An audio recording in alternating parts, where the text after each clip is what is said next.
But what begins as a rags-to-riches story of a small family business becomes a dark, shocking tale of betrayal underneath the glamour of the fashion world. There were frequent family feuds, lawsuits, attempted corporate takeovers, and even murder.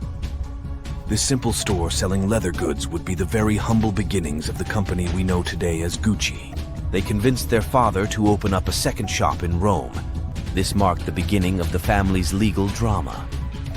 Despite ups and downs, Gucci remains a global fashion icon with millions of followers and over 500 stores worldwide. Gucci is one of the hottest fashion brands in the world with an estimated value of $22.6 billion. But what begins as a rags-to-riches story of a small family business becomes a dark, shocking tale of betrayal underneath the glamour of the fashion world. There were frequent family feuds, lawsuits, attempted corporate takeovers, and even murder. Guccio was born and raised in Florence, Italy, and worked in his parents' straw hat shop. However, the family business went bankrupt, leaving Gucci penniless. So when he was 18 years old, Guccio moved to London to seek work and found a job at the Savoy Hotel. It was more than just functionality. Fashion was a status symbol that divided the haves from the have-nots. He then went on to work for a train company called Wagon Lits, where he spent even more time helping travelers with their luggage, taking notice of the quality of luxury suitcases and handbags. Guccio realized that if he had his own leather shop catering to high-end customers like these, he could become extremely wealthy. However, he also knew it would take years of hard work, learning about the leather industry, and saving up money before he could branch out on his own. Finally, by 1921, when Guccio was 40 years old, he'd saved enough and learned enough to open his own small shop in Florence. This simple store selling leather goods would be the very humble beginnings of the company we know today as Gucci. Guccio initially imported leather goods, but received more requests for handmade pieces of uniquely designed handbags and shoes. He began to learn exactly the type of designs his wealthy customers wanted, and since he often couldn't find them from his suppliers, he decided to open his own workshop to create them. He hired several employees to help meet the demand. However, he quickly got in over his head with the expansion and racked up a lot of debt.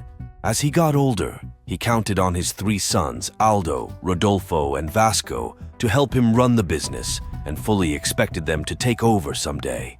However, Guccio's three sons had ambitious plans to change that. While Guccio was content with his leather goods business, his sons were thinking much bigger.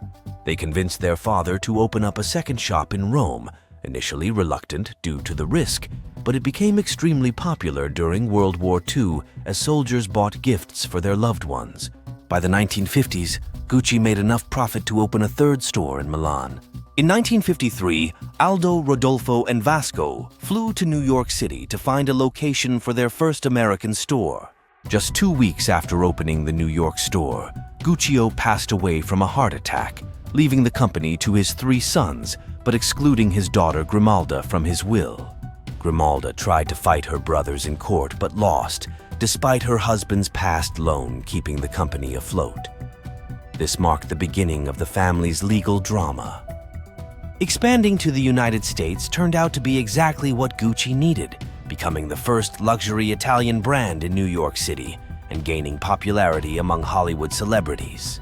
The company thrived under Aldo and Rodolfo's leadership, expanding to the Asian market and launching a fragrance line in 1975. However, tensions arose among the third generation of Gucci's, Maurizio, Giorgio, Roberto, and Paolo, over control of the company. Maurizio, after inheriting his father Rodolfo's shares, made controversial decisions to maintain Gucci's exclusivity, pulling back on licensing and accessories, which initially led to financial losses but ultimately helped redefine Gucci as a luxury brand. His cousin Paolo's attempt to launch his own fashion line under the name Paolo Gucci led to further family conflicts and legal battles. In 1993, Maurizio sold his shares to an investor, marking the end of Gucci's family control. After Maurizio's murder in 1995, orchestrated by his ex-wife Patrizia Reggiani, Gucci experienced a revival under designer Tom Ford, who restored the brand's iconic status and profitability. Despite ups and downs, Gucci remains a global fashion icon with millions of followers and over 500 stores worldwide. The House of Gucci movie brought renewed attention to the brand, despite controversy over its portrayal of the Gucci family. Today, Gucci continues to evolve under new leadership, maintaining its status as a symbol of luxury and exclusivity.